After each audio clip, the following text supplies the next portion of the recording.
They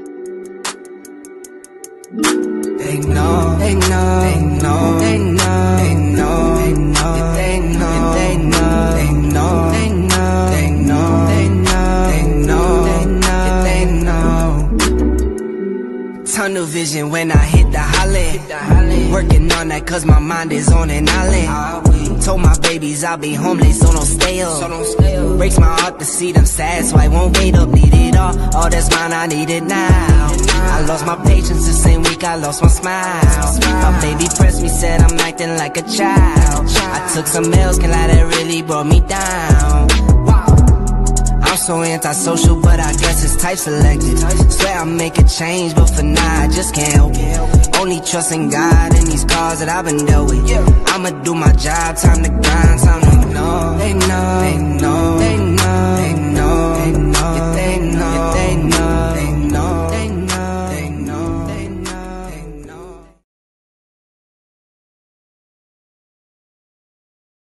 know. Friends go, it was simple. When the end's low, switch the tempo.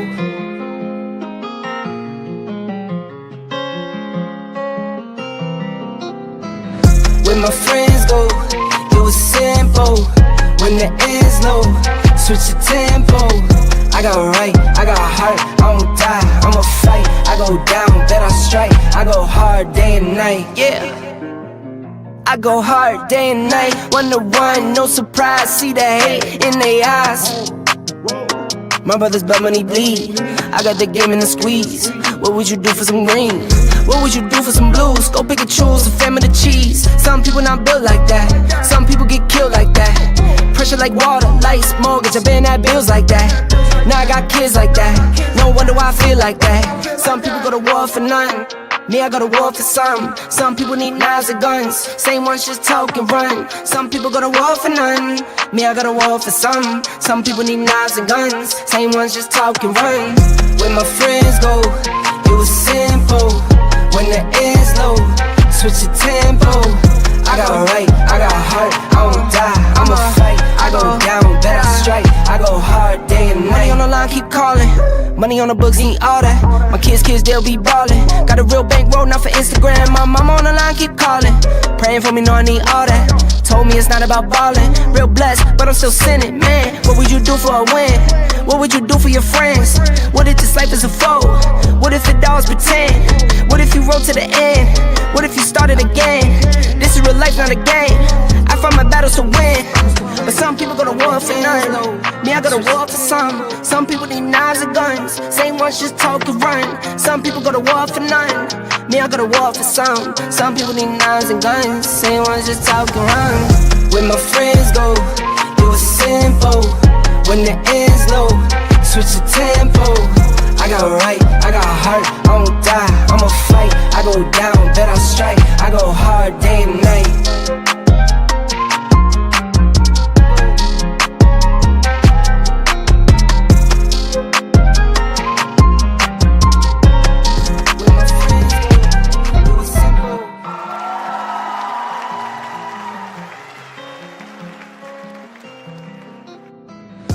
My friends go, it was simple.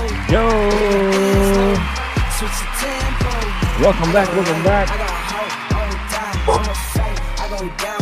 up? Yo, hot day and night. Let's go. Welcome back to the Bottom Line Sports Show. We are back today. I'm Flo, that guy over there, that's Canteen. Hot Rod. I don't know where he's at. He's with you do. You always just tell the boys, he's sleeping. Yeah, Hot Rod knocked out, man. I tell Hot Rod all the time, bro, get off, go get your rest, get your sleep, man. You know we gonna run in the afternoon. I guarantee you, Hot Rod gonna hit us up, man, bro. We done went through this a couple of times, man. We gotta stick to the task at hand, man. Time is everything. Yeah, check us out. If you check us out on Facebook, share it. Tell them that's TBL Sports. We changed it to TBL Sports on Facebook, and still the Bottom Line Sports on YouTube. Check us out. We got 2K. We got about 40 something to get to 2.1K. Help us out, share, like, subscribe, do all that good stuff. Find us on YouTube as well. And yeah, just let us know how you feeling. Give us your comment. Shout out to Keith Engel. I don't know if he'll share it today, but Keith Engel and TGI Sports Talk. Thank you, man. He's one of our partners that shares with us. He shares his stuff on ours, so shout out to him. Man, how's your week? You been traveling or something? Nah, man. So I was out of town last week, man. Okay, I know you're out of town, so you're traveling. Yeah, but we back in the saddle now, bro. Back to grind and back to work, man. It's already August, man. Can you believe it? It's already August, man. Football. August, man. Preseason's around the corner. Preseason games. Football is back. We all know football is king, so that's it, baby. Yeah, we might be transitioning as a show to strictly football, but we're still talking about it. So, or mainly football, which is kind of what we do anyway. In a way. We're pretty strong football when football season's around, but we're going to be a little more intentional about being just football, college, and NFL. We'll see how that goes.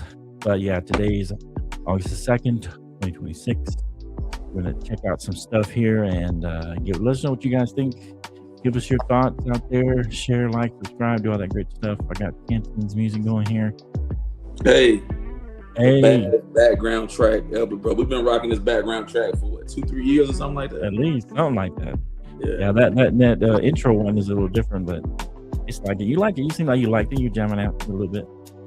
When my friends go. Yeah. It was simple. I got it right. I got a heart. I won't strive. Yeah. So let's do that. You normally we get what's his name? Do our baseball, but you're gonna introduce our baseball and give us some. Man, I think, man, he's trying to FaceTime us, man, for some reason, which is okay. I don't know what he's doing that for. Yeah, is he still asleep? Nah, I'm guessing he's up, man. I'm trying to tell him we still have asleep. But we live, bro. We live, bro. What are you doing? Yeah, we live. Switch this up. Let's go to the comments there on the side. I'm gonna. In case somebody comments, it's going to show up there for you guys. We have it tall, a little bigger. Getting used to all these controls here. But your comments will show up there on the, I guess, as you're looking at it, my left, your right. Yep. Anyway, we'll see if the Hot Rod shows up, but we can start some baseball stuff. You let me know what you want to do. Yeah, man. So, today is the 2nd of August, man, with the trade deadline coming up tomorrow evening around Eastern time. There have been some major trades that have occurred with the MLB, man. We see that Tyreek Skubal, man, he's a 2-time AL Cy Young Award winner from the Detroit Lions. He ended up getting traded to the Los Angeles, to the Dodgers in a blockbuster trade, and the Dodgers ended up acquiring. The Tigers ended up acquiring outfielder Zahir Hope and pitchers River Ryan and Brady Smith of Detroit. Man, I think this is going to be very, very elite when we look at the pitching rotation for the Los Angeles Dodgers. They end up getting a good guy, an elite pitcher out of Skubal. The Los Angeles Dodgers are dealing with some injuries with Shohei Ohtani, and they really had to go get a key pitcher or someone that they could prioritize into putting in their lineup to keep their lineup more effective. As we look forward. And I mean, it's hard to say, but it's already been said that they're looking at the Dodgers as being a contender to go back to the World Series, man. And if they do go back, this will be back-to-back or three in a row. Yeah, but it'll be back-to-back championships. Back-to-back champions. So, I mean, that's really major. That's one of the biggest things that I've seen from baseball, and also the Tampa Bay. The Devil Rays, they acquired Freddie Peralta. They're trying to put him in the rotation, man, as they get ready to make a push for the playoffs. But I just want to go through the standings really, really quick, man. Not gonna prolong the time on the baseball stuff. But the Tampa Bay Devil Rays are 65-46. They're the top seeded team in the AL East. The AL Central, you have the White Sox at 59-52. You have the Houston Astros at 58-55. So the AL West is really, really close because the Rangers are two and a half games behind them. The Guardians are 3 games behind. The White Sox, as well as the Twins, 3.5 games, and then the Detroit Tigers are 6 games. So that AL Central race is relatively close. And then you have the Devil Rays are leading the AL East. The Yankees are right behind them, as well as the Red Sox at a 5.5 games behind. National League, man, the Braves are still 67 and 45. They're pretty much in the driver's seat for the NL East. You have the Phillies and the Marlins, but they're like 8-9 games behind. The NL Central, you have the Brewers at 69 and 42. That division is kind of close, but you have the Cubs at 6.5 games, and all the other teams are at least 14 games behind. And pretty much with the NL West, the Dodgers are at 69-42, and everybody else is at least 10.5 games behind in the NL West. NL West, yeah. So I feel like, I mean, the Brewers have 69 wins. They're right there. They could catch the Dodgers. I mean, I don't know if they have the tiebreaker on them, but right now it looks like they're tied with the Dodgers. The Brewers making a push to take that number 1 spot. You think Dodgers can hold on? I know your Braves are like right there, 67 wins. So you got I will say this, man. With all last time, I think we talked about that no one could probably overtake the Dodgers, but it looks like it's possible. There's a strong possibility, man. But what I'm gonna say, man, with the Dodgers being able to acquire all the talent that they've acquired and building up their roster and stacking the deck, man, Flo, I think the biggest thing that's going to be challenging for the other NL contenders is you got the Phillies, the Braves, the Brewers. They're going to face a tougher road ahead as we go into the playoffs. So that's why it's imperative that you win all your games and that you stay, at the top seed of whatever your division is, because, man, you don't want to fall behind, or you don't want to fall into the position where you have to play like I think it's like I don't think it's a play-in game, but however they do it, where you play like a few games to end up playing to the playoffs and different things like that. You want to stay a contender the duration of the season. But also I wanted to point out that the Yankees acquired Luis Garcia Jr. from the Washington Nationals. White Sox they right-hander acquired Louis Castillo from Seattle, and the Braves Lane Thomas and Bailey Falter. So I mean, baseball is getting ready for the playoffs. Yeah, getting ready for the playoffs. Yeah, man. So the teams that you really got to watch out for the American League, man. I mean, still got the Yankees, Tampa Bay, Houston, Baltimore. I mean, these are the contenders to watch. National League, the Dodgers, Braves, Phillies, and Brewers. But I think this will probably be one of the strongest World Series that we've seen in quite some time. And like I said, at the trade deadline is tomorrow at 6 p.m. Eastern. So we'll be able to see, other teams that make transactions at this point in time and see how they, stack their deck and they end up building and moving on and going forward. Yeah, my Rangers are trying to fight off the Houston Astros. Close right now, they're about 2.5 games behind, but hopefully they make a push here at the end. I was feeling pretty sad at the beginning of the season because they were struggling at first. Now they're making a push for that first place in the West there. So yeah. Hopefully they can get that first place, overtake the Astros. I know there's some pretty hardcore Astros fans out there that they talk a lot of trash. So yeah. I don't feel like we talk a lot of trash as Rangers fans. We don't really.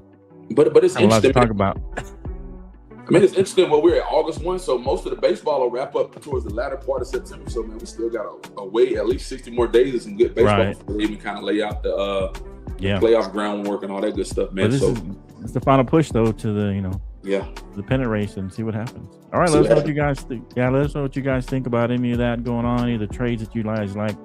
Who do you think made the best trade out there? Like who made the best moves going into the trade deadline and coming out of it? Scoble was a good one for the Dodgers, but absolutely. Let us know who you think was the best trade, best addition. Pending, as everything comes to an end here in the next month or so. Right. For baseball. So all right. So let us know. So big news that I've been hearing about, as a Cowboys fan, we already get enough trash talk and people talking about us and like that. I think it's been almost 10 years since he's been a Cowboy. So it's just like it don't end, once if it's got anything to do with Cowboys, they're gonna talk. Oh man, y'all headliners, man. Man, Headliners, they bro. be talking trash about me. Really? Cool. I just got some stats for my stat person. Got about 20-something shares. So people been sharing it. So I don't know if it's you or me or who, but You got your insider. We're trying to get them in, bro. We're trying to get them in. Yeah, let us know. But yeah, as a Cowboy fan, Tony Romo being an ex-Cowboy, even though it was 10 years ago, you're definitely gonna give us a hard time. So I know. Yeah. You want me to take it away? Yeah, take it away. Give me your best shot. Right, so, you can come with it from the making fun of me angle, and then just kind of get serious with me. But however you want to do it. I mean, the Cowboys, man. And Flo, I love you like a brother, like you're my brother, the big brother, little brother. My point is this, man. The Cowboys are in the news. They ring bells for no matter what, whether it's a quarterback, whether it's another player, whether it's Jerry Jones, whether it's America's team, all the malarkey, all the foolishness. The Cowboys still they tend to be in the news. I mean, like a few days ago, always in the news. They talked about you guys getting a training camp and what you guys are going to do, your projected schedule, all this good stuff. But as we look at Tony Romo, man, on July 23rd, 2026, he was in Milwaukee County, man, and he was cited. Now, this is where I had to go back and make sure I had my information correct after you corrected me to make sure I know what I'm talking about. But hey, he was cited, right. on suspicion of operating a vehicle, and they call it operating while intoxicated. Operating while intoxicated in the state of Wisconsin, yeah. So alleged OWI, unsafe passing, and then what really put the icing on the cake, what really killed it for him, man. The guy had a open container, man. A guy of his caliber, man, he should know better. He should be mature enough to call a cab, taxi, Uber, or something to not put yourself in a position like that. Because at the end of the day, Flo, we all got vices, whether it's drinking, gambling, women. There's something that consumes all of us in such a way. And Smoking. I got it. Smoking, I got it. He's drinking or whatever. But at the end of the day, different kinds of kind of smoking, but smoking in general. Right. So he has a court date. He has a court appearance on September 21st, which I think he does have the possibility of even beating this man. Because when I looked at the videos, I'm like, man, they got the guy in his underwear and he's doing. The stuff didn't seem as if it was of what you would have someone do of a field sobriety test. I'm like, you got the guy talking crazy. He's jumping around doing all this stuff. Now, I'm just glad he stretched before all that. Yeah, here's my heartburn, man. I mean, so right now they suspended him or whatever. So Jim Nance, Tracy Wolfson, they're gonna work alongside with JJ Watt. My thing is this, man, and give me hey. That's my wife, bro. Hey, just give me man, what she called me? Oh, that's old school. That's some old school inside stuff for me and Canteen back in the day. Listen, bro. At the end of the day, man, I do believe in redemption. I hope he comes out on the good side of the coin. To me, there's always been a double standard when it comes to certain things, man. Shannon Sharp, his allegation, they fired him. Tony Romo, they give him a break. They give him a leave of absence. So, man, at the end of the day, do what's right, man, even when no one's watching. And if you're in a position of him, man, get you a cab, get you an Uber, do what's right, man. Because I'm going to tell you what happens, Flo, man. We all do certain things for a period of time, and it's a matter of time, then we end up getting caught. Right. So, I mean... Now, I believe they did suspend him. Yeah. So, he is currently suspended. They didn't give a time frame how many. I'm assuming they're going to suspend him. I think he's got a 21 September 21 September court date. So I'm sure after that hearing sometime he'll be suspended maybe. And the thing about Romo, man, Romo is one of CBS top analysts, man. The guy been with us since 2017. I mean, the way his game analysis, all that stuff is really, really good. The way he breaks down the quarterback position, his aura, his presentation, his presence, his poise and all that. All that is good, but the timing is bad because football season is about to kick off, and now you're gonna bring another guy in JJ Watt, which I'm not saying JJ Watt can't do the job or can't fill the role, but I mean, you got a prominent quarterback, and I mean, Tony Romo was the guy, was y'all saving grace, man, and he's done well. At the end of the day, man, like I said, hey, are they going to let him come back? Are they going to suspend him? Are they going to, part ways with him or something like that? I don't think they're going to part ways. It seemed like CBS most of the sources, gave him some support, but they said some time away. And so we see that I think they actually posted something about a suspension. And so my thing is this, bro, rehabilitation, get into a program. Anybody. Hey, what's going on? Michael Gotti. What's going on, brother? Appreciate you jumping in. Let us know what you think about what happened to Tony Romo. I mean, if you're a caterer, I know what you're going to say, but like I said, man, get the right help, get the rehabilitation, man, get back on track, man, because like I said, we all err and we all make mistakes. But and it could have been his first. I mean, he may, some people drink and drive, some people don't do it and just happen to get busted. It's not something you do. I'm telling you, Flo, here's the thing. I don't know if this is something that he regularly does or something where he just happened to make a bad. Hey, I'm just gonna get to my mom and dad's or whatever, or grandma, right? And so I just want to get there and chill out. It's always when we least expect something to happen, something happens. Right. Like I said, man, I have no qualms with him. There's no bad blood or no ill will or anything. I'm just like, better decision making, be wise, and then if they do sentence you or they do convict you. I mean, it's probably like a little slap on the wrist misdemeanor type deal. Man, Get the rehabilitation, learn from your mistake, grow from it, but be an example to other people, man, because when I look at DUIs, man, I'm telling you, this one kid, Henry Ruggs Jr., star athlete, played at Alabama, man. The guy ended up going to the Raiders, man. The guy didn't even see his full potential or where he was able to play and be the best receiver that he was, man. The guy was in Vegas on the strip, drunk, got in an automobile, excessive speeding, drunk, blew over the legal limit, crashed, killed a girl and her dog, and now he's in prison. He just went up maybe a few weeks ago to try to appeal, but they're not going to let him out after 3 years. And then he will never ever wear an NFL uniform. He'll never play the game of football again. So, man, it's all about learning lessons and growing from your mistakes, man. We're going to err, we're going to make mistakes, but the issue is growing and building up. Building. Right.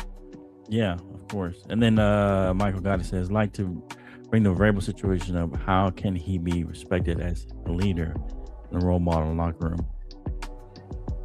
I mean, was he suspended for what happened there? No. So with all the allegations, with Diana Rossini, he's still coaching. He's still in training.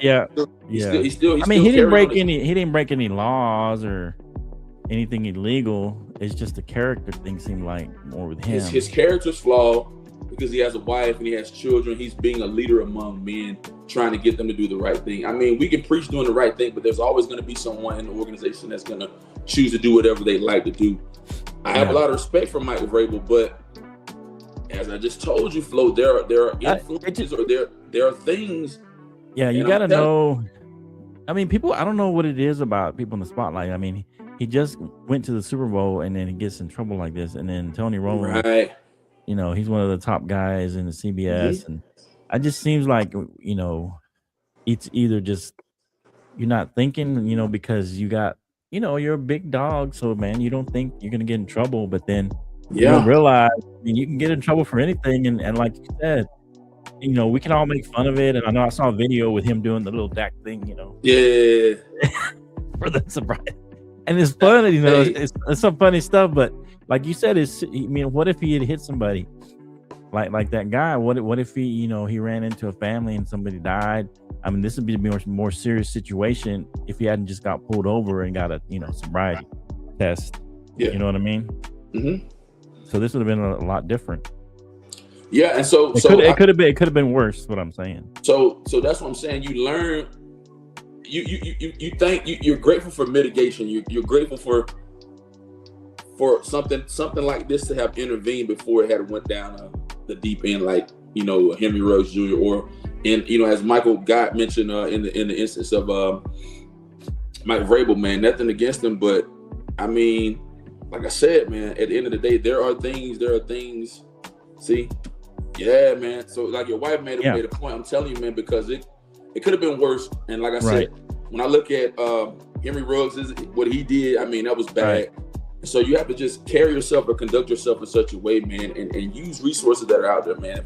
I mean, he got plenty of resources. I mean, there's some people who can't afford to call an Uber or something, and so they try to get home.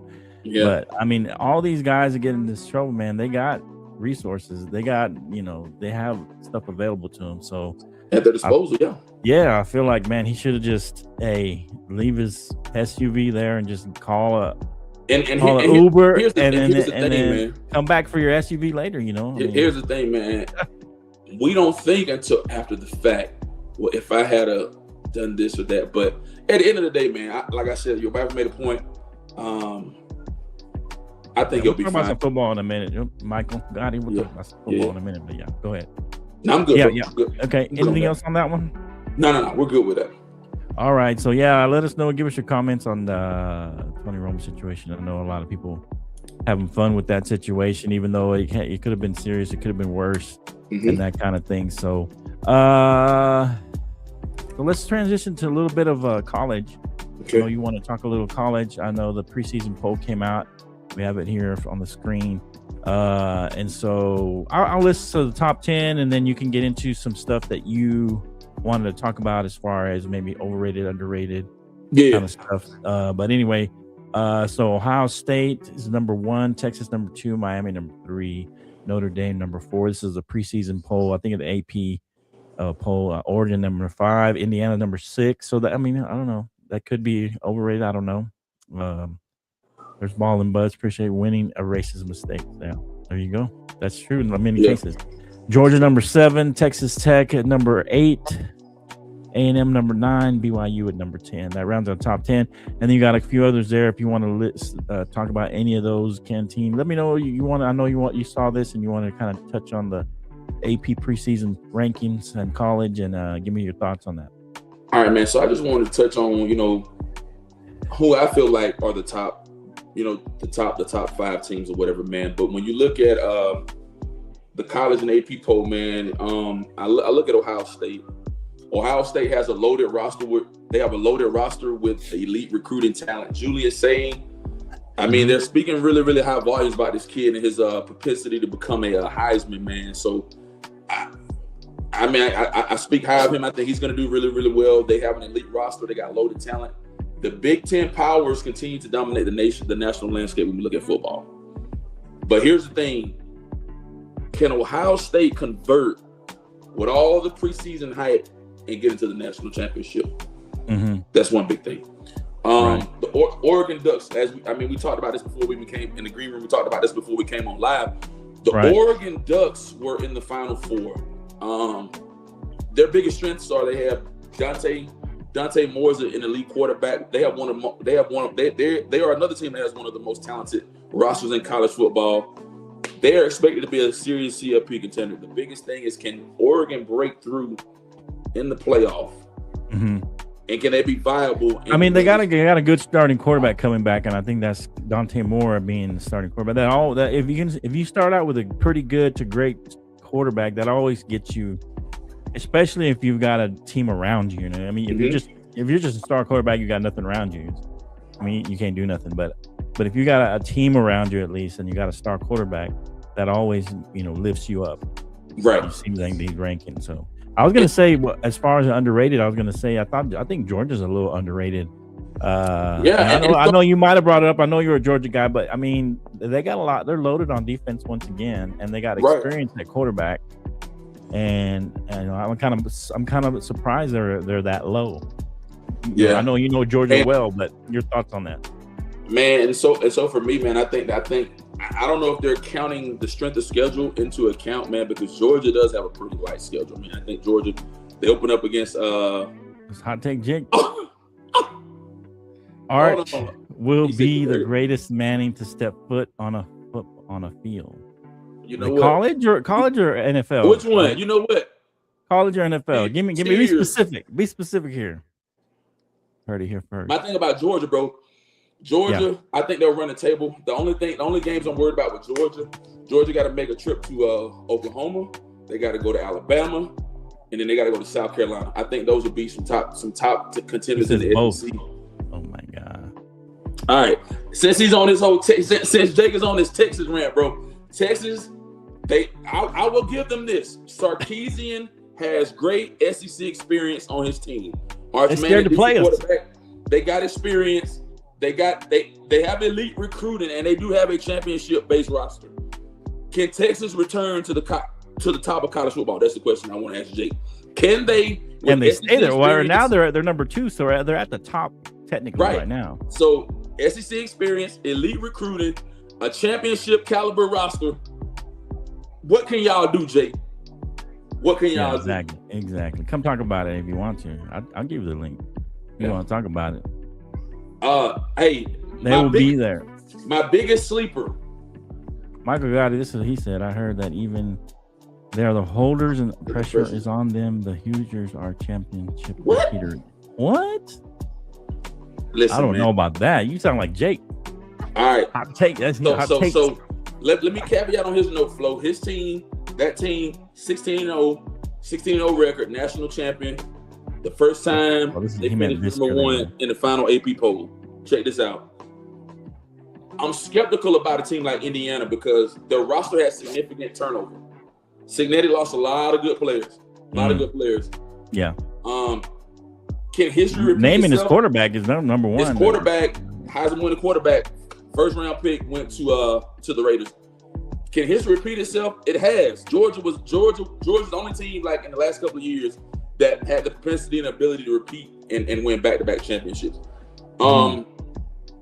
I don't foresee Indiana or Miami. I can see them competing. But I think the door is wide open. And I'm going to say this right here with the college football, man. The Texas Tech Raiders is the biggest sleeper. Right there, baby. Let's go. Y'all won the Big 12 last year, right? Yeah. My point exactly. I think there's a lot of sleep on you guys. Just looking at y'all's schedule.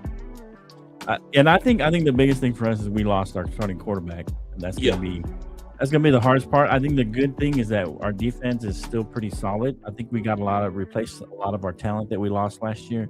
And I think our backup, even though he's coming off a knee injury, I think he could have been the starter had we not brought in, the guy from Cincinnati. I think he would have been the starter. Hammond is his name. Let me ask you something. Not to get off topic.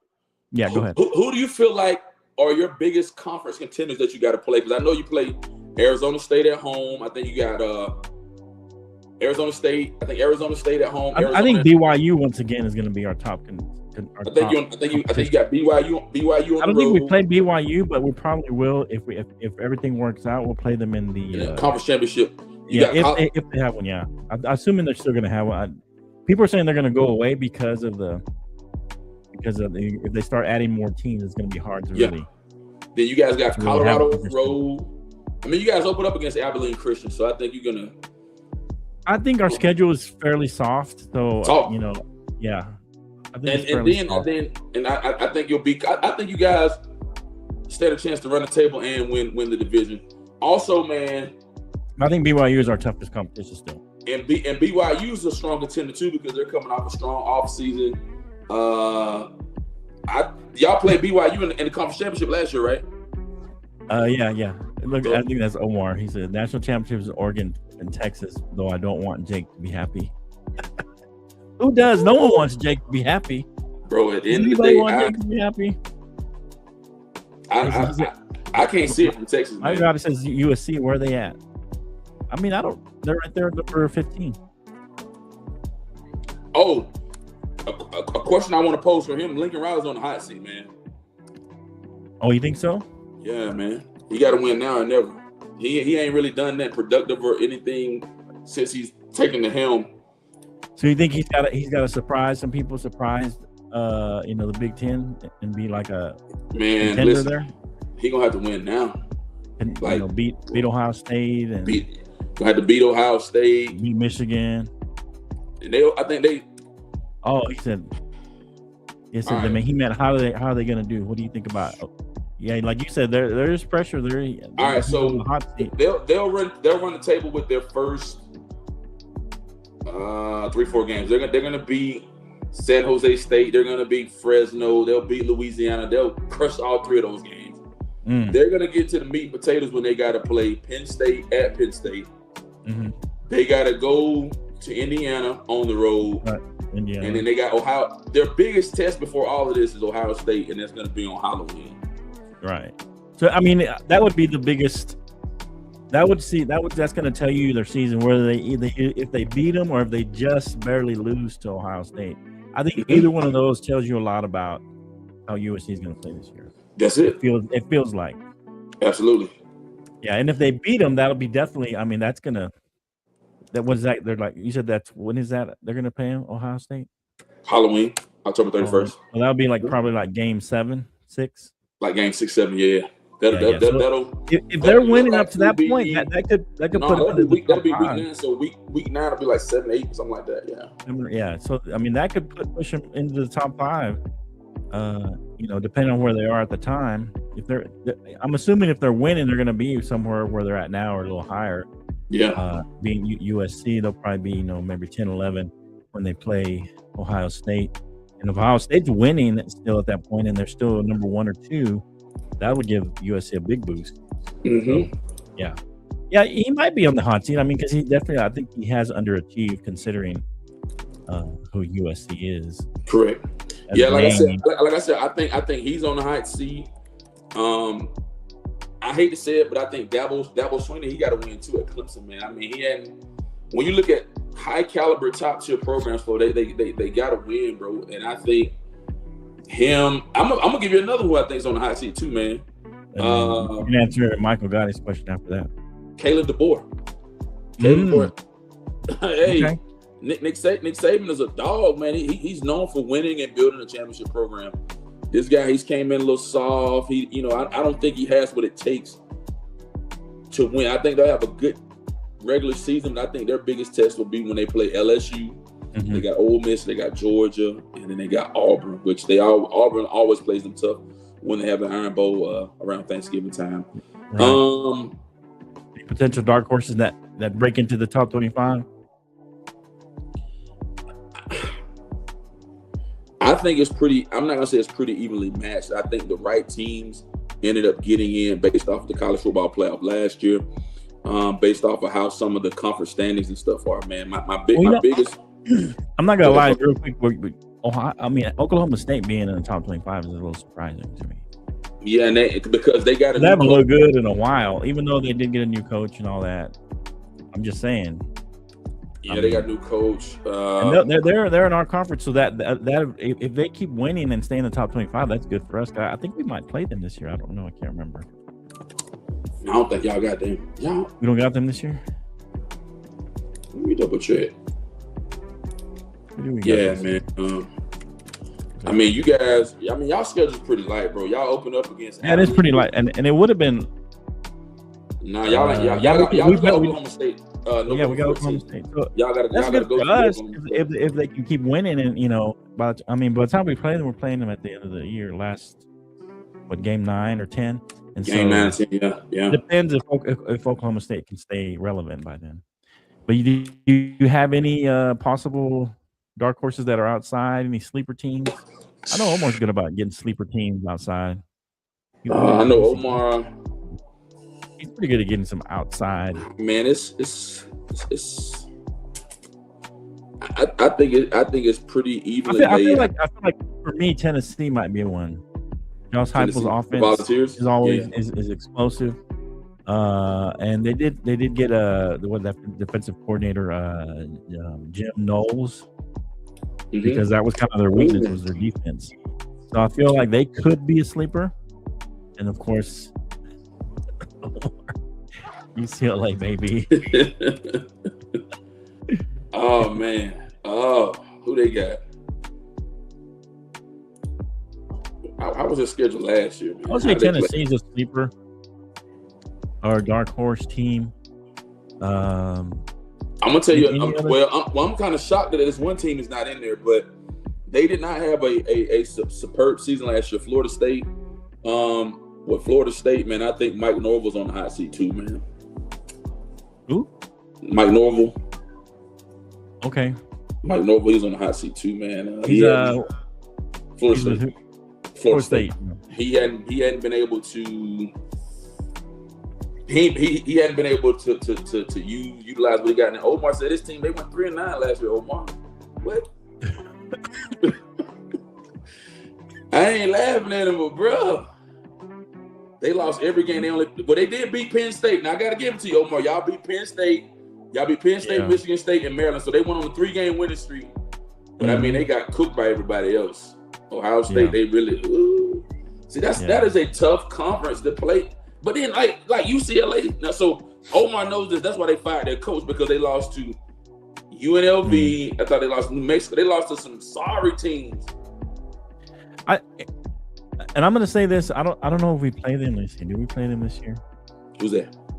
Yeah, we do play them. Arizona could be another dark horse in our conference. They were 9-3 last year. Yeah, Arizona, and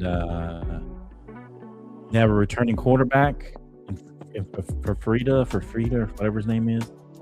They have coaching stability. You know, they didn't lose. I mean, they didn't fire anybody or get a new coach, and they brought some pretty good people in the portal on both sides of the ball. So, I mean, they have a potential to move into the top 25. I would say Arizona has a chance to be a dark horse top 25 team. I'm not saying they're going to be in the playoffs, but I think they have a chance to move into the top 25.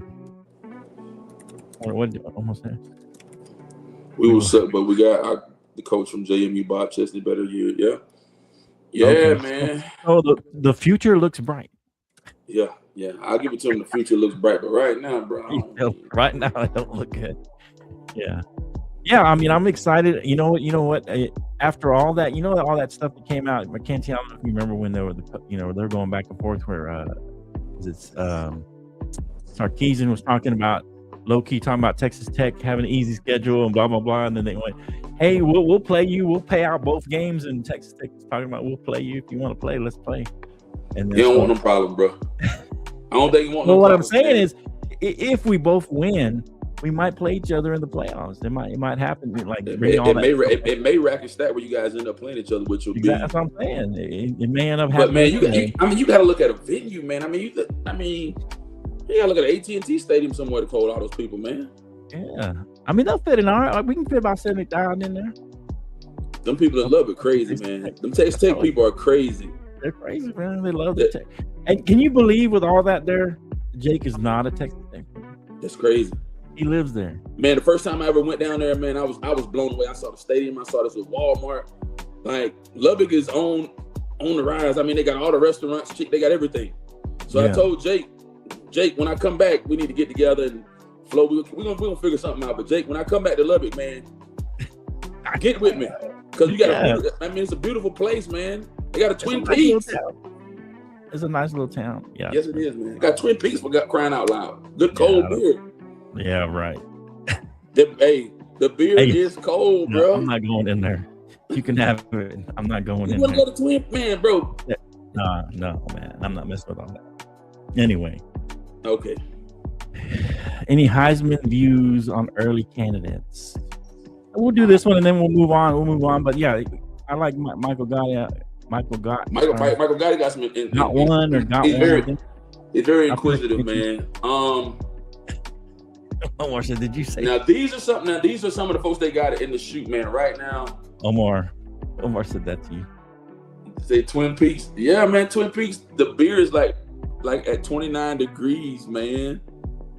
See, I got my wife. See, it's not even about the women, y'all. Listen, it's about you.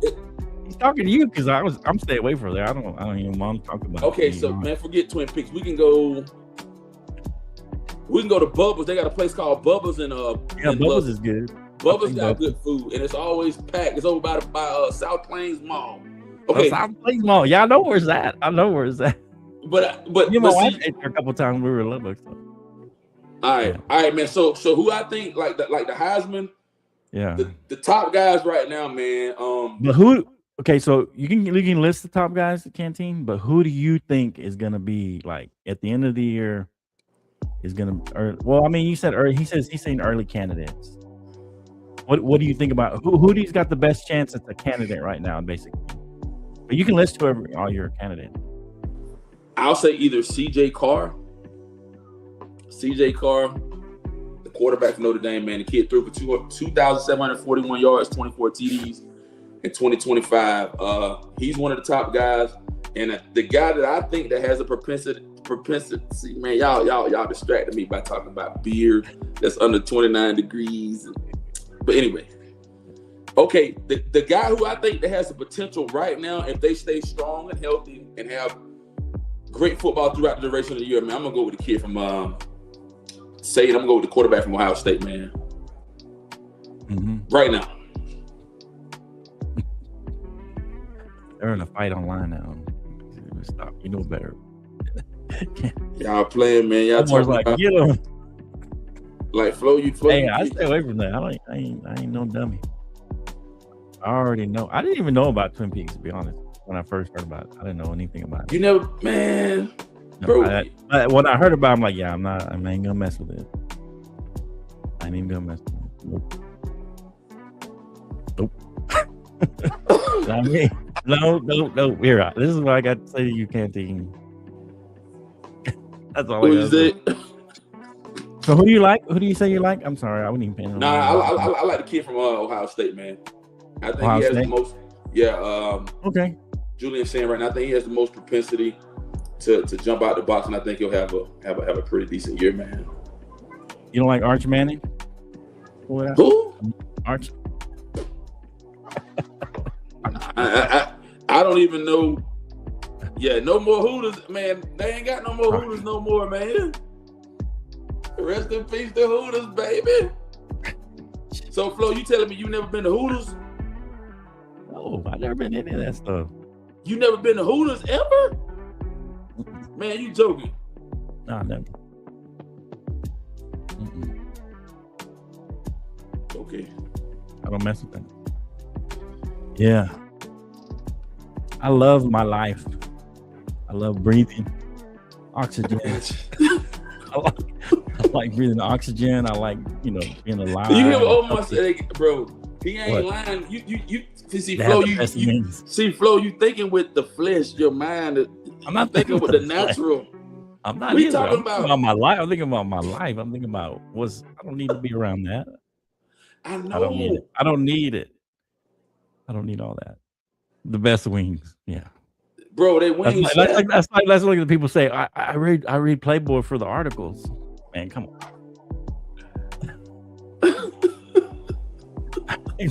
I read Playboy for the articles. Yeah. Okay. Like I'm telling you, Omar ain't lying, bro. Twin Peaks, the beer is icy. I mean, you drink a beer Flo, it's like your teeth. You know what I'm saying? Your teeth ice up. But yeah, on a serious note, though, man, I gotta go with that kid, though, man. Okay, I gotta go with him, man. And you don't like Archman at all, because he's in no, there. Sir. No, sir. I'm not an Archman. I just can't vibe with him, man. I've never had. You know what? I'm gonna be honest with you. I'm gonna give Dante Moore a nod. He's coming back. He's gonna be a top guy. If he can keep Oregon on top in the top 5 and and he has a good year. I don't think he has to win the national, but I think if he can keep them in the top consistent, 5 to 7, keep them up there in the top 10. Let's just say top 10, and he plays well, and most of the losses aren't his fault. I think Dante Moore could surpass Arch, assuming Arch doesn't have a good year or has just a mediocre year. I mean, if Arch has a great year, they're going to give it to him. But do you think Arch Manning gonna take a major leap in his second season? I don't know. As a starter now, he hasn't showed me anything. That's what I'm saying, bro. He ain't. I mean, he played better at the end of last year. At the beginning, he was horrible. He looked horrible. So a guy like that, he ain't really showed me no leaps and bounds. I mean, could I play him and trust him to play? I think he'll have a decent season. But like I said, man, the SEC, and I love the way college football is going now, man. The SEC, man, these guys will beat up on one another and get down to the meat and potatoes, and they'll you going to that conference championship is. Right. I mean, it's a determining factor, but man, like I said, I just hope college football, man, they re-look at the landscape when they look at. Go ahead, bro. You have how many people in the top 10 right now? A&M, 1, 2, 3, 4, 5, 6, 7. At least 7, right? 7 in the top 10. Top 10, yeah. Yes, I mean in the top 25. Sorry, my bad. Top 25. I meant top 20. Yeah, you have 7 teams in the top 25. Big 12 has 1, 2, 3, 4. We have 4, which I'm surprised. You all Texas Tech, you all BYU, Houston, and OSU, right? Oklahoma State, and then I think Arizona might move in there. Yeah. I think Arizona's going to be one of those teams that could move into that top 25. But yeah. Any thoughts, you guys? I appreciate everybody with the comments coming in. What did he say? It wasn't his fault last year. O-line was bad. He'll have a great year. He's talking about. I mean, man. So I can say this right here, man. Omar trying to be objective. No, I'm saying he's being objective because he don't like. All right. He don't. So the Texas Longhorns, they open up Texas State. They'll blow them out. They'll beat. Then they got Ohio State week 2. They got Ohio State week 2. Yeah. I mean, I think they can beat them because Ohio State, to me, is a little overrated. I think they're a good team. I'm not saying they're terrible, but number 1, I don't know. I don't know if they're number 1. And I mean, like, who else Texas got? They got UTSA. They're gonna have a tough time when they play Tennessee. They got to go to Tennessee, go to Oklahoma. Mm-hmm. They should beat Florida. Ole Miss gonna give them a run for. When they play LSU, gonna be tough. And I think I don't know how A&M. I don't know how A&M is gonna be. You know. Hey, just a real quick before we get off of this, real shout out to Jeremiah Smith. I think he's got a shot at the Heisman if he has a good year. You said Jeremiah Smith? Yeah, the wide receiver. I think he's got a good shot if he has a big year. If Staines passing the ball to him quite a bit, if he's getting quite a bit, I mean, he's kind of the number 1, and he's getting yards after the catch and all that stuff. I think he's got a shot at it. Outside shot. It's an outside shot. He'll probably be in New York. But Flo, you got to understand this. That he is one of the top. He is one of the top non-quarterback candidates. Yeah. If he does win the Heisman, he'll be the first receiver to win the Heisman since Devontae Smith that played at Alabama. Right. Yeah. I mean, I'm saying he's got a shot to be at New York. That's basically what I'm saying. I don't. It depends on. Arch Manning could disappoint. Dante Moore could disappoint. If these quarterbacks kind of, saying could be somewhat disappointing. But I think he's got a tough road, to get past all these quarterbacks. But I think he could be there in New York, when they have I guess the top 3 or something, or 4 or something like that. Top 3 or 4, yeah. Anyway, that's it. I appreciate all the comments on the college football. A little kind of tap in on that college football and just kind of see what's going on. Yes, sir. And there, appreciate all the comments. So we're gonna do a little. Let's see if we can. Let's see here. I'm gonna try and find. We're gonna do some AFC stuff here. Yeah, man. It'll pop in. We got. What's the day? We got. What, 4 days? Yeah, so we're gonna project our AFC predictions today. Let's do that one. Do you want to have this screen up or no? It's up to you. Yeah, that's fine. Yeah, sure. Okay. I don't know if that's how I have mine listed. Let me see. Where's my stuff? Let's see here. All right. I think I have them AFC South. I got them listed a little differently than you here. So I was gonna start. You want to go South? Which one you want to start with? We can go whichever one you got first. It don't matter. I might have them listed pretty much like this. Let me see. Yeah, AFC East. Who's up? Yeah, I got East. Yeah. Okay, so we'll do that. AFC East right there. So yeah, today we're gonna do our AFC predictions. Me, Canteen, and Hot Rod. Hot Rod, sleep, bro. Sleep. Hey, sleep. Wake up, Hot Rod. Wake up. All right, so hey, this is gonna go a little faster than we thought. So I'm glad we spent a little time on college football because I thought it might go a little quick. This might go a little quicker since it's just 2 of us. But if you want to give us, you guys out there who's still out there listening, give us your AFC predictions.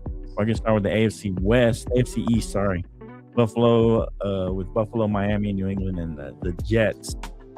So we'll do it this way, Canteen. You can give me from bottom to top who's your last place, and then give me go to with first place, and give me the records, and then Make sure you write this down. Not when I got to go to write it all down. But anyway, give me the records, division winner and whatnot, and then you want to go from bottom to top? Yeah, from the bottom, from fourth place to first place. All right, man. So and then if you want to talk about any of them specifically, any teams specifically, you can. You don't have to mention every team. I can get some stuff on them. Okay. All right. So right now I have the Miami Dolphins predicted to go 7-10. Okay. The Jets will go 8-9. Okay. Wow. Okay. The Patriots will go 10-7. Okay. And I'm gonna go 12-5 with the Buffalo Bills. 10-7. Okay. So you expect New England to take a step back? So yeah, let me get the notes on Super Bowl last year, right? So. Yeah. When I look at my 12-5 Buffalo Bills, man, some of the key players they got, they have Josh Allen, James Cook, Josh Allen QB, James Allen running back, Dalton Kincaid tight end, Greg Rousseau is a defensive end.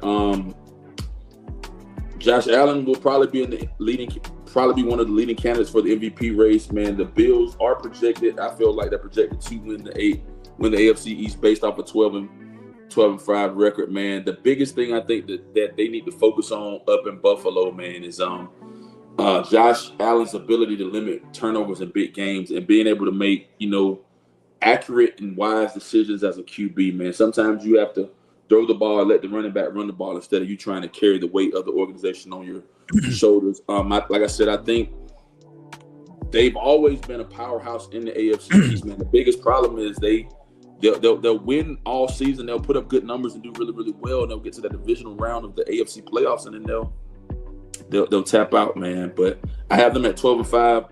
I'm gonna go New England at 10-7, man. The things I like about New England, they do have a franchise quarterback. Their defensive core is young, and they do have a few offensive weapons. The Patriots are one of the rising teams in the AFC East. I do believe a playoff berth is in their favor. We just have to see what they're going to do. I don't think they'll repeat, make it to the Super Bowl or do anything that extravagant at this point. Them making it to the Super Bowl last year. Why are you putting them behind the Bills? The Bills just have that. They have that edge. For some reason, the Bills have that edge. And then, like I said, my predictions may or may not be as accurate, but I think those two teams will still be the top of the AFC East. And then the numbers of the positions may flip. But that's how I feel at this point. The Jets will be 8-9. I love their head coach. I can't think of the guy's name. Aaron Glenn. Yeah. Is it Aaron Glenn or I believe it's Aaron Glenn or something like that. Yeah. It's Aaron Glenn. Yeah, he used to be with the Lions before. The Lions, defense coordinator, right? Yeah. So these guys, the Jets, man, they ended up getting Geno Smith. I'll say Geno Smith is a journeyman of a quarterback. He ain't a top tier guy, but I can roll the dice with him. I'm kind of disappointed in some of the moves and some of the things that the Jets have done, but they do have a talented defense, improved offensive line. They will be competitive, but their schedule is really, really difficult, man. And then they're in a tough division, man. So I got them at 8-9. The Dolphins 7-10. The Dolphins, I'm kind of glad they got rid of their head coach. Their head coach is the offensive coordinator for the Los Angeles Chargers. Give me a second. And then the key players that the Dolphins do have a talented receiving core. They do have Devon A-Chain, but they are an explosive core. But they got rid of all their people though. They got rid of Waddle. Yeah, so but the season still has a lot of questions, and there are a lot of inconsistencies with the overall roster and the depth. I'll give them 7-10. I'm interested to see the Dolphins like without Daniels. It's really going to be interesting what he just said in the last question. Right. Yeah. I think Josh Daniels. You said Josh Daniels, correct? Yeah, I think it is Josh Daniels, right? Yeah. Josh Daniels, and then like I said, Tua, man. I'm hoping Tua stays healthy and see what he produces or what he does in Atlanta, man. Is this the final chance for the Bills to go to the big one with Josh? Yeah, I think so. The Bills. I don't know if it's the final chance, but It feels like the clock, the window's closing, and the clock is ticking, man. The thing about a team like the Buffalo Bills, feels man, kind of like it because Josh is still young, so it's not. I think as long as he's in his prime, they got a chance. But the thing that's really gotten to me about them, Flo, man, they're the only team in NFL history to go to 4 consecutive Super Bowls to never win one, and then they've had a good regime for the past. Though. Yeah, but now they've had a good regime in the past few years. Like I said, they'll win and they'll do great all year, and then they'll even have so much as to say the weather works in their advantage by playing in Buffalo and playing in cold environments, and they still cannot. A few years ago, they lost the division championship to Cincinnati or somebody. Like they just can't get over that. Lost to the Chiefs. The cuss, yeah, to win a championship, man. So yeah, that's how I got my AFC East racket stacked, my man. Okay, all right, yeah, I kind of agree for you for the most part. I just feel like they're both the Jets and Dolphins are in rebuild mode. I feel like they brought in Malik Willis, kind of a stopgap. I feel bad for Malik Willis. I feel bad, but I feel bad for him. The fact, I mean, how are you going to get him there? So I feel like it's like a 2-year rebuild, and I feel bad for Malik Willis because they got rid of all of his talent around him. I mean, they still got Achane, yeah. They got rid of all the receivers. I don't know, man. I feel like they're setting him up a little bit. Maybe they're going to build around him. Maybe I don't. How long was his contract? Was it 3 or 4 years? I can't remember, but. Maybe they're bringing him in to be a long-term guy, and they're going to build around him. But Malik Willis definitely needed a chance, or deserved a chance to be a starter after the way he played in Green Bay, filling in for Love. But I just feel they're both kind of in rebuild mood, especially this year. The Jets overhauled their defense, under Aaron Glenn, and then they brought Geno Smith back. To me, bringing Geno Smith back is just, you're just giving up season to me. I mean, Geno Smith, he talked about, they wrote me off. I didn't write back. And, well, they wrote you off again. So, I mean, people wrote him off again after last year. Now, to be fair, at the Raiders, it was a terrible offensive line, and that wasn't all his fault. So Willis, 27-year-old guy, played at Liberty. They gave him a $67.5 million contract. How many years? I think it was 3 years. Okay, so yeah, they ended up. If they would have given more than $45 million, I think if they would have given more than 3 years, I feel like they would have been building around him. I feel like because I think they're going to be bad for a couple years, and Malik Willis is just kind of there. I feel bad for the guy. I mean, young quarterback, man. And the Jets, I just don't feel Geno Smith's the answer. You got to have. I'm thinking in the quarterback, you got to have the coach and the quarterback and offensive line as well. An offensive line. Now, let me ask you this question. Not to cut you off, bro. Okay. Is Aaron Glenn on the hot seat after this season? Because most times they'll give you trash and they want you to make treasure out of trash. Right? They give you trash and want you to make treasure out of trash. I think he's a phenomenal. He's a phenomenal defensive mind. Yeah, he is. I think he made a mistake by letting Aaron Rodgers leave. I think he should have just held on to him. I mean, he was trying to be tough, hey, we don't need you here or whatever, blah, blah, blah. I think he should just held on. So you think he was overstepping his boundaries as a head coach? I think he made it because what did you have after him? You had nothing. You have nothing, and then you still have nothing at quarterback.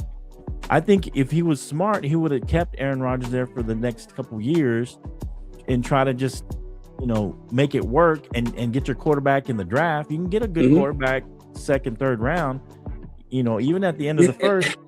And even this year, I mean, I don't know. I'm just saying. Flo, I have to agree with you. I have to agree with you in that regard because you can I think that was a mistake. You can take a decent quarterback because Jordan Love. What did Jordan Love play in college? He played quarterback. I know he played quarterback. What school did he go to? Oh, I don't remember. Was it Oregon? Jordan Love. I'm trying to remember where he played. No, I think he played at a smaller school. I want to say he played at a smaller school. I thought it was Oregon or Jordan Love. Utah State. Utah State. Okay, yeah, that sounds right. Utah State. I think they were pretty good when he was there. I mean, I think that's what got him. They were my thing is this, man. If you can get and I've learned this over fantasy leagues and different things like that, man. If you get you a decent quarterback to rally up the troops and to lead the organization, then you can build around it. But then if you look at how we look at the AFC East, you're putting Malik Willis in a no-win situation when you don't have any. You got a decent running back, no receiver core. The offensive line is so-so, and you're putting a guy in a lose-lose type situation. So my thing is this, man. I think teams have to step back and say, you know what? How do we reevaluate? How do we build? Because if you look, like you said, if you look at Aaron Glenn, right? I think they might fire the guy, man. I think they might fire him. Yeah, I think so too. I think they might let him go after this year. I don't know. I just think that was a little bit of a mistake for him to, let Aaron Rodgers leave or kind of push him out the door. Yeah, because you need that quarterback, and they didn't have him. If they had the guy in the locker room who could have been a replacement, I think that would have been a better choice. But they didn't have that guy. Yeah, so that's where I think he made his mistake. Yeah, and then also, like I said, Miami got rid of Tua and Waddle and Tyreek, and it's just they're in full rebuild. So I got New York at 4-13. I got Miami at 5-12. Damn. And I think the Patriots take a step back only because I think they had a soft schedule in 2025. Yeah. They do have AJ Brown, and I think that's going to keep him relevant. Plus, I think it's Romeo Dobbs. Mm-hmm. They got some O-line help. They lost some pieces on defense. So we'll see how they're able to make that work. So I think that tougher schedule, lose some pieces on defense. I feel like they're going to be 11-6 and a wild card. And I think Josh Allen, he's still a high-end quarterback. He's got Joe Brady, who is a new head coach, but he was already been there in the facility. So he's not totally new. It's not like he's bringing a new offense, new ideas. I mean, he knows him. Joe Brady knows Josh Allen and vice versa. So I don't think that's going to be a big transition. They have a new DC in Jim Leonard. He takes over the defense, and I think that's going to be important. They need to keep that defense going. And then, of course, they brought in Bradley Chubb at the edge. They got DJ Moore as a receiver to help. They brought in some secondary help with Gardner Johnson. I think that's important for the defense. And so I think that with that help on defense and the fact that the offense is not going to change that much, but you're just going to try and, of course, adding DJ Moore is good for another wide receiver. They needed some more help on wide receiver. Yep. Yeah. We'll see how that helps. And I just feel like the Patriots got a lot tougher schedule this year, and I think that's just going to hurt them. So I got New England at 11-6 and Buffalo at 12-5. Okay. Plus a new stadium, he said. Yeah. Hey man, I was on here watching NFL Network the other day, man. Michael Gott makes a good point, man. They destroyed the old high mark, and they're going to be breaking in the new stadium, man. So it's time, man. Yeah. So that's what I got right now. Give me just a second here. Reset. So then we got. Let's go down to AFC North. AFC North, give me your thoughts on AFC North from bottom to top. All right, man. AFC North, man. I'm gonna go from bottom to top. Cleveland will be 6-11. Mm-hmm.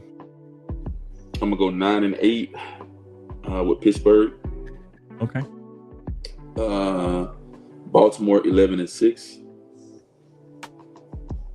Okay. And I'm gonna go 12-5 with Cincinnati. Okay, so you got Cincinnati winning the division. Mm-hmm. Okay. Any thoughts on any of that? Your decisions on that? I mean, Cleveland we kind of know, and all right. When I look at Cleveland, man, I mean Cleveland lost a key player, Myles Garrett, but they ended up getting another key piece from the Rams to cover their defense. Man, they got a lot of young, explosive offensive talent. Man, the head coach Todd, what's the dude's last name? Todd Monken. Todd Monken's the head coach of Cleveland, man. Yeah, Todd Monken's a great offensive mind.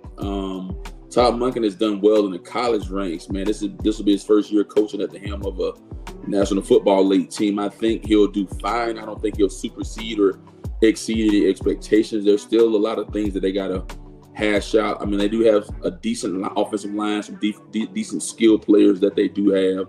What do you have Cleveland at? 6-11.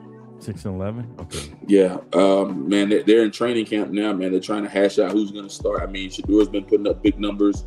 I watched yesterday on back to the NFL Network when they was talking about back to NFL football.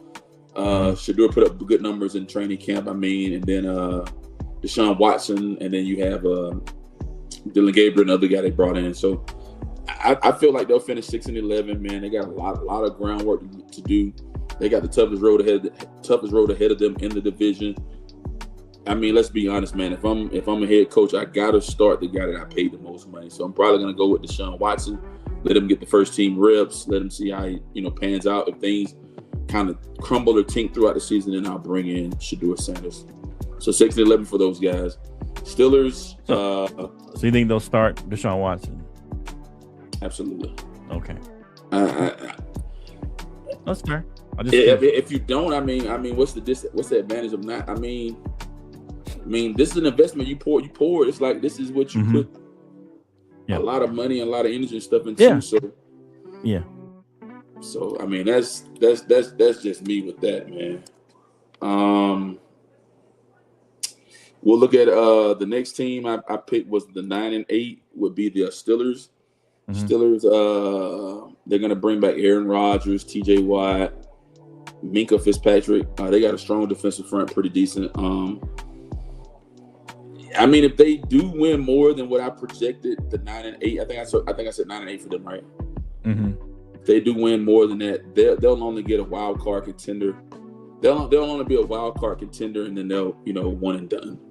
Then you got a first year head coach in Mike McCarthy, which is Pittsburgh is an organization or a team built on heritage, culture, and history. So you've only had 3 head coaches in the history of the organization. You had a guy that was there for 20 years, never had a losing season. But I feel as if the Steelers want to get beyond just winning. They want to go deep in the playoffs. But now you're bringing a fresh set of eyes, fresh face, and Mike McCarthy. But Mike McCarthy, I think, won a Super Bowl with Aaron Rodgers. Am I right or wrong? They won a Super Bowl together, and he got him fired. Yeah. So, hey, bro, I don't know how that's gonna work. Yeah. The Steelers were crazy, man. I think they had Justin Fields. I would have held on to Fields, man. But hey, who am I? What do I know? Yeah. Well, look what he did last year. He didn't do much last year either. So true. Yeah. I don't know. We look at the Baltimore Ravens. I think I said they'll finish 11-6. So they'll be second place, all right? Or you got them first place? The Ravens is second. Yeah, they got a new head coach at the helm. Okay. You're going to return Lamar Jackson, Derrick Henry, Kyle Hamilton at safety, Roquan Smith at linebacker. They'll always be one of the toughest teams out of the AFC North. They'll be one of the toughest teams in the AFC.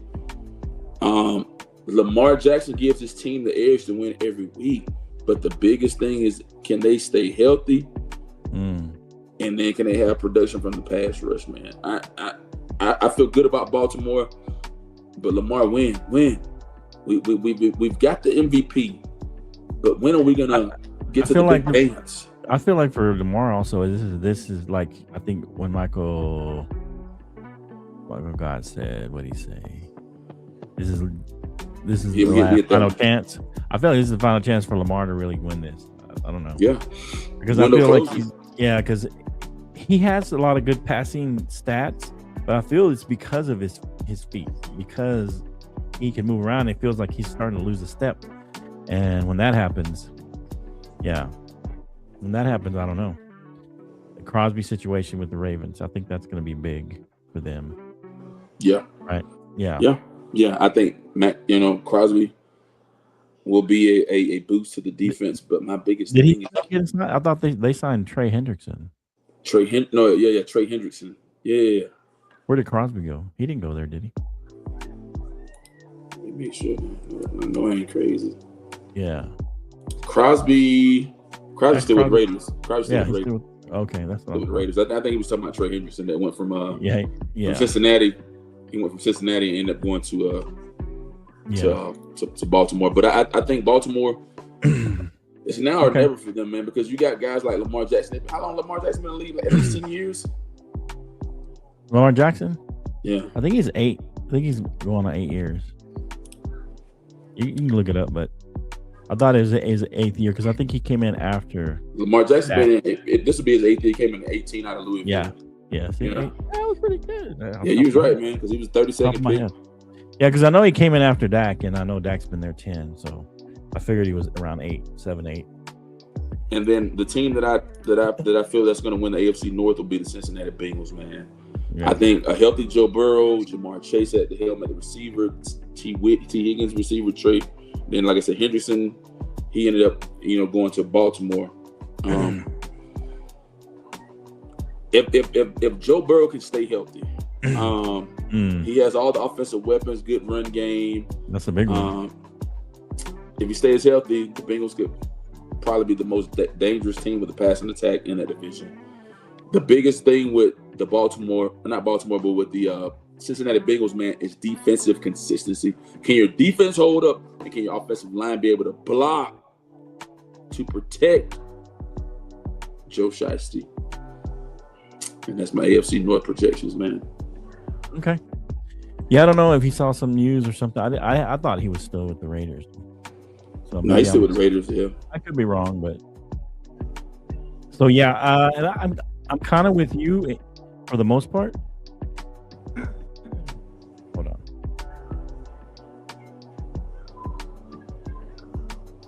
Okay, sorry. Anyway, yeah, I'm kind of with you with this pretty close. I just feel like the Browns are rebuilding after trading Myles Garrett, but they did get Jared Verse. I think he's a solid defender, a defensive lineman or defensive end, however you want to look at it.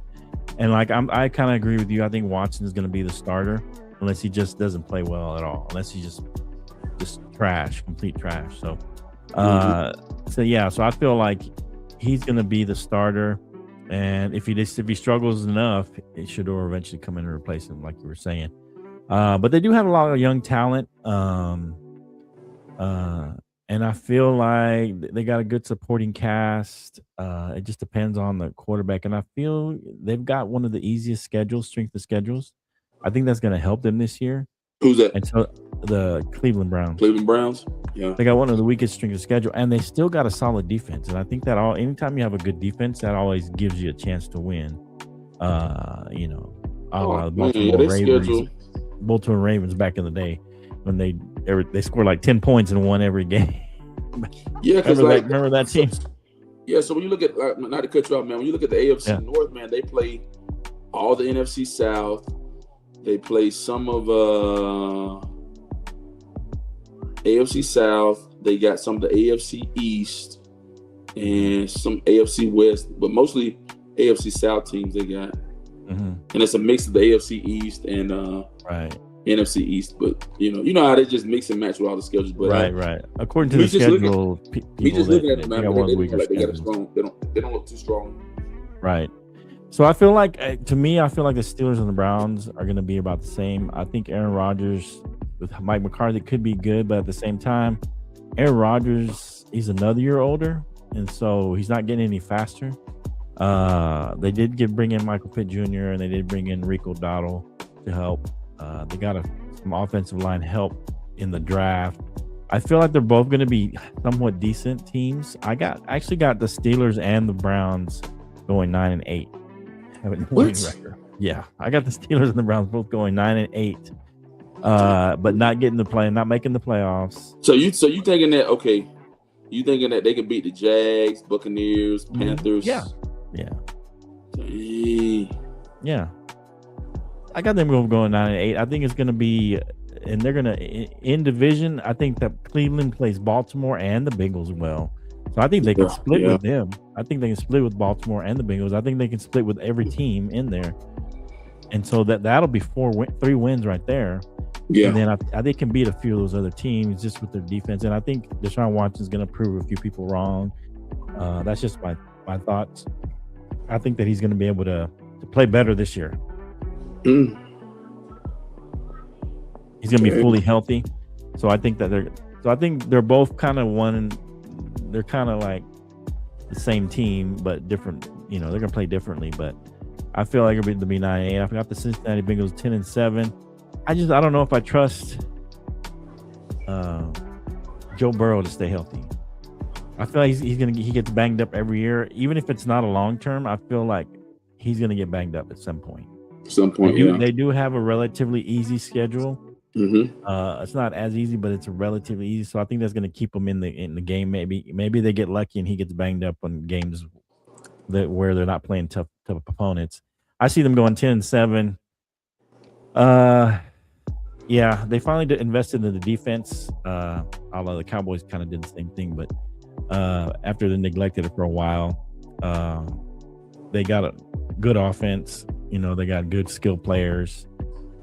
So I just think health of him, of Burrow himself, is going to be the kind of tipping point that's going to take him and make or break him a little bit. I think Burrow. I think Burrow could get hurt again and miss like 4 or 5 games, and that's what's going to kill him, depending on when he gets hurt.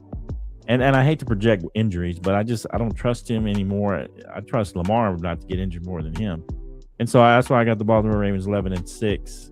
I don't think he's going to get. I mean, Lamar gets banged up too, but he usually doesn't miss a whole season. Joe's missed a whole season, I think a couple times, or almost a full season, twice. Head coach Jesse Mentor, former DC for the Chargers. They brought in this OC Declan Doyle to change kind of the scheme. I don't know. Trey Henderson, this is the edge, so that might help on defense. We'll see what happens. I think Lamar Jackson, I don't know. I think that they got a little tougher schedule. I think 11-6 is kind of their ceiling. I think Lamar Jackson still has enough to keep them relevant, and they'll edge out the Bengals 11-6, and the Bengals will be 10-7. I could see, that's not to me. I don't close. I could see the Bengals winning that division too, but I think the Ravens have just enough to edge them out, and so we'll see what happens. All right, so let's go to AFC South. AFC South. Talk about them. Yes, sir. What we got there. All right, man, look at go ahead. The South, man. I'm gonna do something a little bit. Let's do this. You give me your records from 4-1, and then I'll give you mine, and then we can talk about it together. All right. Yeah. So my 4-1 record, man, for the AFC East, I got the Colts going 6-11. I got the Tennessee Titans going 8-9. Jacksonville 10-7. And I'm gonna go Houston 11-6.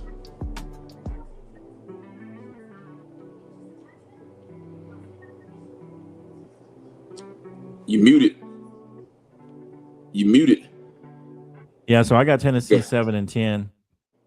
Okay. I think Robert Saleh will add something to them. I don't know if he'll help Cam Ward because he's a defensive guy. That's the only problem with that, and I think there's going to be an adjustment there. I think the fact that there's low expectations is a good thing, and that'll help them because people aren't expecting much of them. So I think they'll surprise people with 7-10. I think the Colts, they got a strong team. They lost Daniel Jones, that derailed their season last year.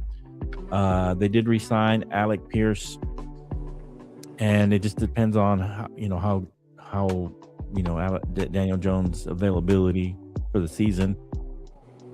But I think there's an upside for them.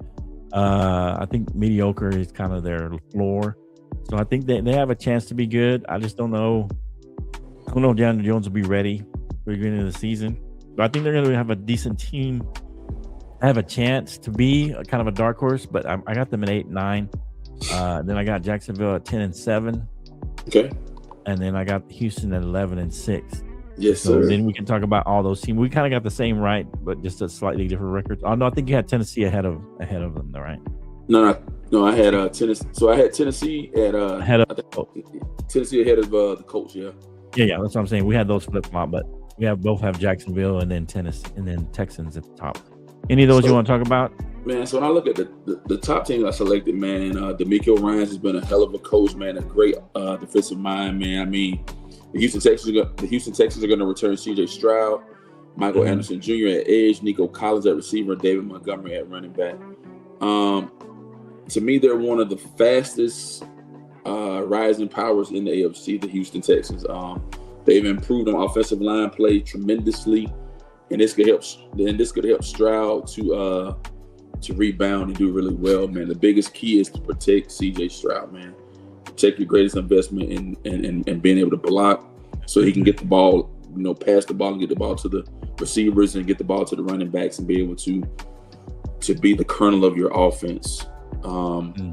Jacksonville, Liam Cohen, head coach, 10-7. Trevor Lawrence is going to return at QB. Travis Hunter, I'm hoping that they decide to play him on one side of the ball, but I mean, I guess he's still slated at receiver and cornerback, and Brian Thomas Jr. at the receiver. Jacksonville is they continue to thrive and grow. I'm just hoping that they make a decision and play Hunter one way, man. If they why do you have Tennessee over the Colts, like better record?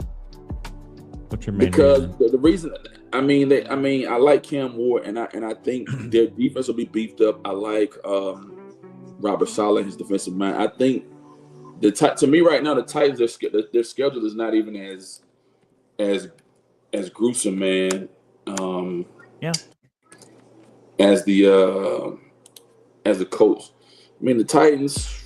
I mean, out the gate, the Titans got the Jets. I mean, they'll probably beat they can. They probably can't beat the Jets. Eagles, Giants. Yeah. I think they'll break even and have a pretty decent schedule. Win at least 8, 9, or 9 and 8. Okay. And then when I look at the Colts, man, I mean, Daniel Jones is still there. I mean, they put a lot of trust and a lot of heart into Daniel Jones. I mean, Daniel Jones been in the league, what, like 7 years?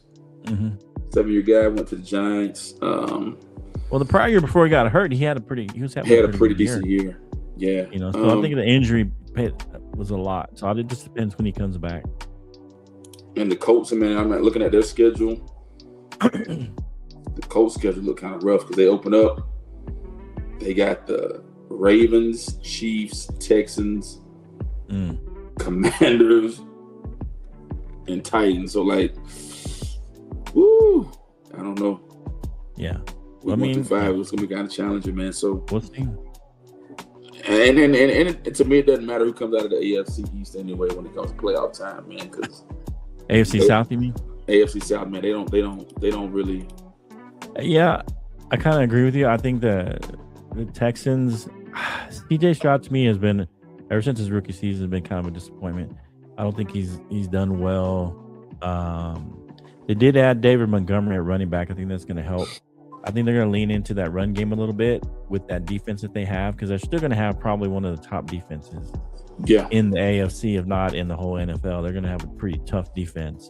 And they did make some, like you said, offensive line and investments, Wyatt Teller and Keelan Rutledge and things like that.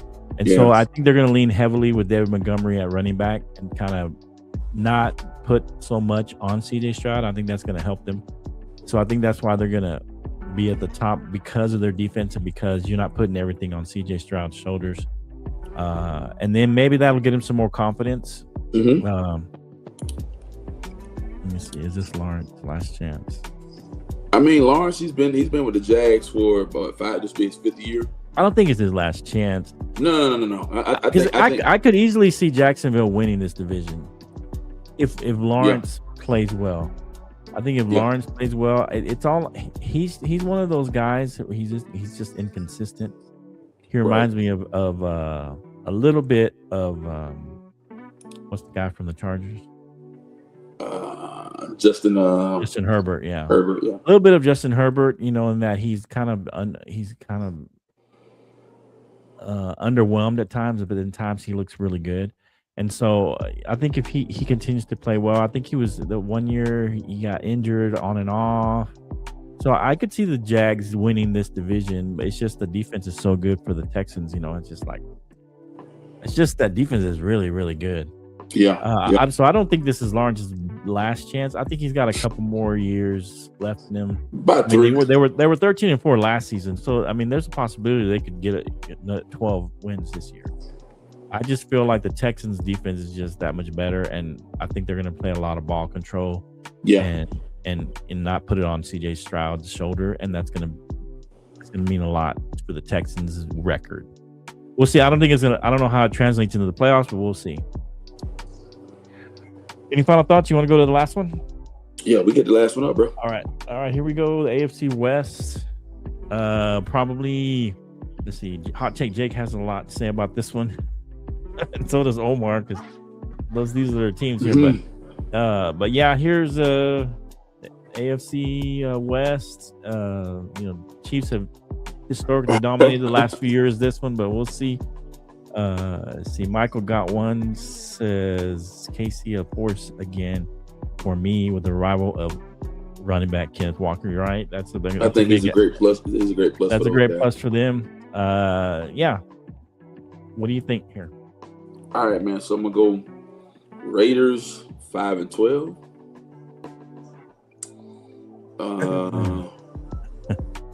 Chargers. There's Omar. The Raiders. The Raiders. 5-12. Chargers. I'm gonna go 10-7 with the Chargers. Right. 12-5 Broncos. I messed it up. I messed this up, man. It should have been 12-5 Broncos, and I'm gonna go 11-6 Kansas City. No, what do you have the Broncos at? 12-5. They'll win the division. Okay. And what do you have the Chargers at? 11-6. I'm the Chargers at 9-8. Chargers 9-8. Oh, wow. Okay. And then 11-6 for the KC. I think Broncos gonna win that division, man. Okay. I mean, we're pretty close here. Let's talk about all these teams. Let me give you my records. Lost the Raiders. They're gonna be. I'm gonna say 5-12. I could see them getting 6-11, maybe even 7-10. But yeah, I don't see them doing much this year. Sorry, Omar. But I think the Chargers are gonna be 9-8. Yeah, I got that too. Kansas City's gonna be 10-7. Mm-hmm. I think they're gonna just edge out the Chargers for that last wild card spot. We're talking about that in just a second. And then the Denver Broncos, I think they'll be 12-5. I think they win this division again. Unfortunately, I hope I'm wrong. I hope that the Chiefs pull out and just come out of nowhere and win this division. But I just Denver Broncos got a good team. They got a good squad out there. So, what do you want to talk about on this one? Man, the reason I feel the way I feel about the Broncos, man, they got a young franchise quarterback, strong offensive line, and elite defense. They've been a sleeper for the past couple of years, man. But I have them projected as winning the division. Kansas City, Andy Reid's still a great head coach. You got Mahomes, Chris Jones. You got the gentleman they added from the Kenneth Walker. They added him to the to the which I don't understand how the Seattle third Kenneth Walker the third. Yeah, I don't understand how Seattle could part ways with that gentleman, man. But it's crazy to me. Kansas City will always be in the picture, man. It's a great combo with Patrick Mahomes and Andy Reid, quarterback coach combo. Man, if the Kansas City ain't really got a strong receiving core. Kirko Chains? Who's Kirko Chains? I don't even know. I don't know. I'm sure he'll tell us. That's an inside thing, a Raiders thing, maybe. And then I picked what's the name they would go with? I think 9-8. Harbaugh. I think this Harbaugh was second season at the helm. Oh, first cousin. That makes sense now. Yeah, first cousin. Yeah. First cousin. Yeah. Hey, Man, shout out to Kirk Cousins, man. I'm gonna say this right here. Kirk Cousins got the best agent. I wish I had an agent like Kirk Cousins got. And you know what? I'll tell you this too, though. I didn't talk about this last time, or when we talked about him one time. Fernando Mendoza, he's gonna be behind Kirk Cousins initially, and I think that's a good thing. And I think they also share faith. I think they're both pretty strong Christians, and I think that's good for Fernando Mendoza. You know what I'm saying? Why are you trying to downplay Mendoza, bro? No, I'm not trying to downplay him. What I'm saying is I think that's good for him because Kirk Cousins, he's been in the league and he's maintained his faith, for the most part. And the boy, genius, man. He can kind of, and he's made money too, so he can kind of mentor the young lad, how to make it in the NFL, man. Look, you trying to make joke? You said a young lad mentor him? The young lad, man. Because that's the way I like to say it. Hey, so let me say this. So you think that Kirk Cousins is a yeoman? You know what the word yeoman means? Yeah, he's a yeoman. Yeah, he's not a yeoman. He's a yeoman. He's officially a yeoman. Man, this guy, he a genius, man. And what I'm saying is they share a faith, so I think that was a good move by the Raiders because I think they're both very strong Christians. Christian. Oh yeah. Yeah, they have a strong faith. The Raiders are strategic in what they're doing, man. Like I said, right. Kirk Cousins got a lot of gas. I could see. Kirk Cousins could go crazy. He got a quarter of a tank left. Oh Lord, here he is. Who that? Y'all, man. Oh, Tyler. We'll talk about them next week. Tyler. Shut. He's pretty good, man. He was a Texas Tech Red Raider. He can sling it around, man. He can fling the ball. He can fling it. Okay. But Herbert, Khalil Mack, Derwin James, I think what's the name was a great coach. If the Chargers do get into the playoffs, man, they'll be squeaking in with a wild card. He says, I would redshirt Mendoza, let him learn from Kirk. And I agree he would be a great mentor for Mendoza. No Twin Peaks with him. No Twin Peaks for them. Yep, I agree. They're not going to Twin Peaks. They are definitely not going there. Hey, Flo, none of this and no beer below 29 degrees, baby. Maybe they can find another spot that has it below 29. It's possible, right? You think I'm joking? You think I'm talking about girls and little dressed up like in little kilts and stuff? They ain't even that pretty. They're not even pretty girls. So you can just get that out of your mind. All I'm saying is, if you want good cold, I'm talking about ice cold Yingling, brother. Ice cold Yingling. I'm telling you. And then lastly, we'll talk about them next week, Lion. We already talked about the Raiders, man. Hit that like button. We already talked about the Raiders. But can I say, who do I think is going to be in the AFC champ? You want to do AFC championship? No, we're just going to rank them one day. Okay, we're good. Yeah. We're good. Yeah, but I agree with you. But I got the Chargers 9-8 only because I still think Harbaugh's a good coach. I just don't trust Herbert. I don't think people say he's elite. I don't think he's elite. Elite. I don't think he's elite, man. I got offensive coordinator Mike McDaniel. I think that'll help Herbert. I don't know. I could see the Chargers coming in second place. I could see the Chargers. The Chargers to me are like, I could see them winning the division. I could see them dropping to third place. And I just don't trust Herbert. He's just not elite to me. He's got all the things. He's got the arm talent. He's got mobility, athleticism. There's just something upstairs that just don't click. You know what I'm saying? He's been in the league for 6 years. This will be a 6-year play at Oregon. I don't know. The guy, Broncos gonna fall. Are you crazy? Broncos? I don't know about that. Herbert won't do anything. They say that Bo Nix is looking well. I don't even think Bo Nix is that great. I think he's to me. This is what I think. Ken. I think Bo Nix is gonna be the next C.J. Stroud. He had that year, 1 year where he did really well, and then he's gonna drop off a little bit. I don't think he's gonna do as well, but I think they have enough on that team to win. They got the defense is playing well. They did add Jalen Waddle, which is a good weapon for him. So I think that's possible that they can win. Don't forget just Kirk, but TB12 in the background. Oh yeah, that's right. Man, and Tom Brady owns that team. See, the thing I don't like, man. Tom Brady. Tom Brady got his hands a lot. He's a part team owner. Then he's a analyst and stuff. Right. Got his hand too many bags. And his hands is in too many pots, man. And I think I don't know. He said not gonna be the same after. I don't know. They say he looks good in camp after the ankle surgery. They just started camp last week. Yeah, he said he's a full participant. So I just see that team is. Yeah, Broncos got a good defense, but the offense gonna drop off. Based off of what? You heard it here first. Nah, I'm telling you, man. I was offense, based on what? Why is the offense gonna drop off? Is it just Bo Nix, Elias? Is that what it is? He's just gonna drop off that bad. I feel he's gonna take a step back. I just remember that sophomore slump. That's my whole thing, Canteen. I always have the sophomore slump. Yeah. I mean that's your saying. I always talk about that. You say it all the time. Yeah, and I feel that it always happens, and I feel like C.J. Stroud is still in the sophomore slump. You know, after his first year, he's been in the sophomore slump for a couple years already. Okay, Michael got one. Says KC wins. I doubt it. Ain't no way. I mean, I could see them doing that. It's just I don't know that Mahomes is gonna be ready for the season. And they say he's gonna be there, but I feel even if he plays the first game, I feel like he's gonna not gonna KC schedule right now 100%. I don't think he's gonna be 100%. You know what I mean? Week 1 they open up against the Broncos, lost.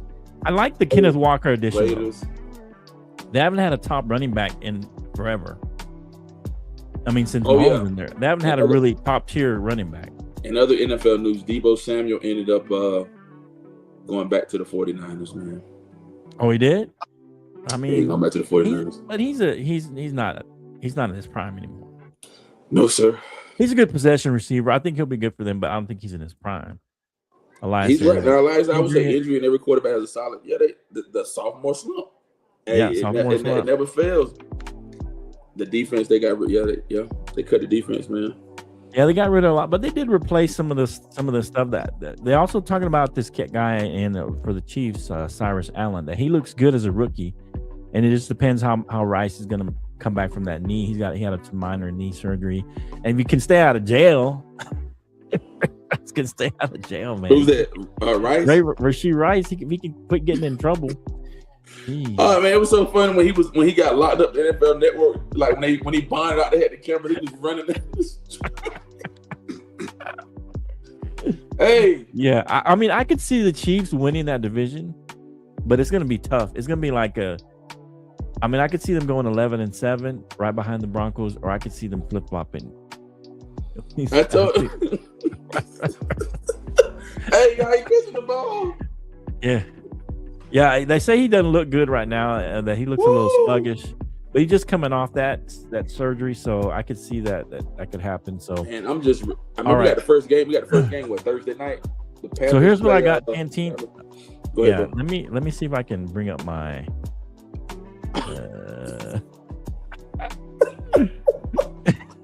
I used to say Ray Rice was. Oh man! You gotta stop playing, man. And then, if you take me to Twin Peaks, bro, give me one more chance, please. Give me one more. Hey, you drop me off in the parking lot at Yeah. Oh man, you gotta stop playing so much. Quit playing. I'm gonna start all crying. Right, so here we go. Stop playing now. Stop all I'm gonna share this, and then you can tell me the differences that you got. Let me see. Let's see. Y'all trying to make jokes, bro. Let me see. I gotta go back. Let's go back to the AFC. This is what I got right here. So I'll talk about it, and then you tell me what your differences in this. But I got the Buffalo Bills as the number 1 seed at 12-5. They could possibly 13-4. I got the Broncos at number 2 seed at 12-5. Ravens at number 3 because they're the champions. I got the Texans number 4 only because they're the AFC South champions. I got the Patriots as a top wild card, number 5. Cincinnati Bengals get in at number 6, and then the Chiefs slide in at the number 7 slot as the last wild card. What you got? I just had it pulled up, bro. Okay. Give me a moment. Yeah, so it's crazy. I got Buffalo, and then I got the Buffalo 12-5, the Denver Broncos at 12-5, Cincinnati 12. I think Cincinnati. No, Denver, Buffalo 12-5, Denver 11-6, Cincinnati 12-5, and Houston at 11-6. The 3 wild card teams are Baltimore, Kansas City, and the last is Jacksonville at 10-7. You got Jacksonville getting in, so the Chiefs don't make it on yours. Yeah, the Chiefs are one of the other teams, one of the other wild card teams they get in. Well, there's only like 8. Because I got Buffalo, Denver, Cincinnati, 7. Then Houston, and then I got Baltimore, Kansas City, and then Jacksonville. Kansas City. So Kansas City is one of your wild cards. Wild card, and then my first 3 out will be the Steelers, Chargers, and the Patriots. They'll be first 3 out. Oh, okay. Yeah. So you got kind of what I got here, more or less. Which one's the difference? What's the difference on this one? What you got? I mean, we pretty much neck and neck, man. The biggest thing, man, is just seeing how all this is gonna pan out, man. Right. The biggest thing is seeing how the number, what me and you projected how it's all gonna line out, man. Yeah. And it all depends on I can see the Patriots schedule season, but I don't think they will win. Yeah, I think all of us see the Patriots taking a step back. I think it's going to have a great year watch. Okay. That's what I said too. I mean, I could see that happening if that defense pans out. I mean, kind of like my Cowboys, if our defense pans out. We'll talk about that next week. But yeah, let us know what you guys think. I appreciate all the comments on the show. We're going to do AFC, NFC next week.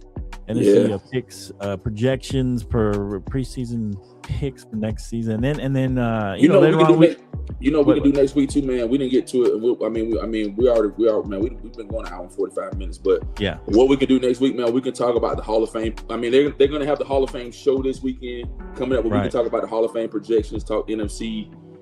All their projections. What is the Hall of Fame game? Isn't it coming up soon? Hall of Fame game is Thursday. It's going to be the Arizona Cardinals going to play Carolina Panthers. Right. Okay. So we can talk about all the one inductees next week and see if anybody get any snubs or anything. Small class, man. Small class. Yeah. Man. Yeah. Appreciate all the comments. Appreciate Elias and Michael got one. Omar Ballin' Buds. Jake Hot Take Jake stepped in for a second, and appreciate my wife, giving us a few comments and. Stop, man. You talking about. You gotta stop, bro. Yeah, Hot Take Jake came in. Who else? I think I saw Keith. I think he gave us a like. Keith Engel, make any comments. Yeah, Keith Engel, appreciate him, and TGI Sports. I appreciate those guys. Yeah, I mean that's it, man. Any final comments? What he said, appreciate you, Michael God. What he said, lover boy. What are you talking about, Elias? Yeah, who are you talking about? I don't know what you're talking about. You're talking about you with Twin Peaks, probably. I don't know.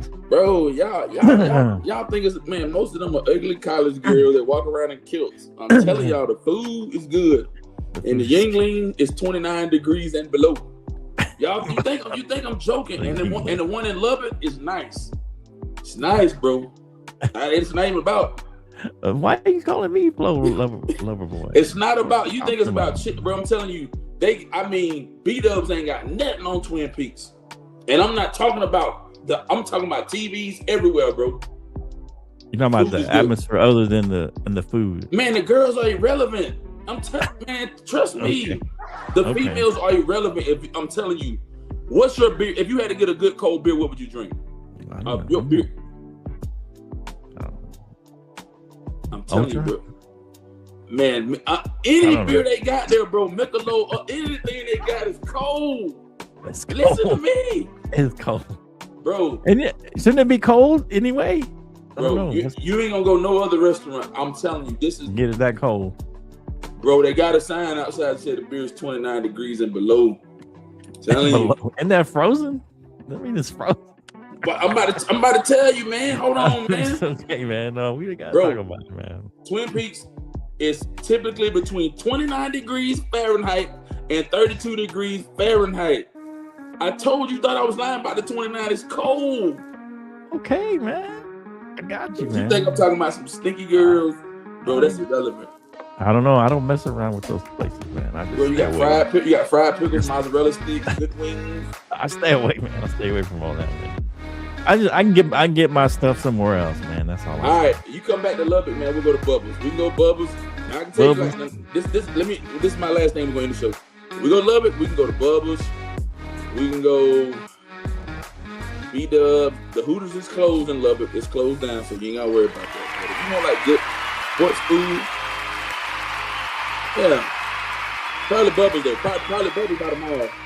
Okay, we can go to Bubbles. Hey, look at Omar. What did he say?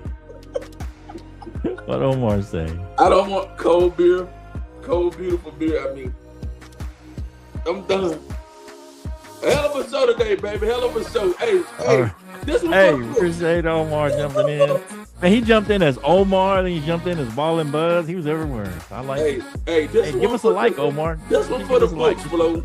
Help us out. Give us a like or a laugh or a love or something. This one for the books, bro. This one for the books. Yeah, I appreciate that, man. Next time we'll try and get it a little more organized as far as, we don't want to go 2 hours. So we want to go about an hour, maybe an hour 15. So we'll get it more organized and we'll do the NFC picks for sure next week. And we'll get it. But we appreciate all the comments. I need that help us out a little bit, make this go over, because we laughing as people and doing stuff. I appreciate all the comments. Hot Rod, wake up. Wake up, Hot Rod. Wake up, Hot Rod. I'm gonna be in the back waiting, bro. All right, man. We'll see you next time on the Bottom Line Sports. Peace. We're out of here, man. Peace, y'all.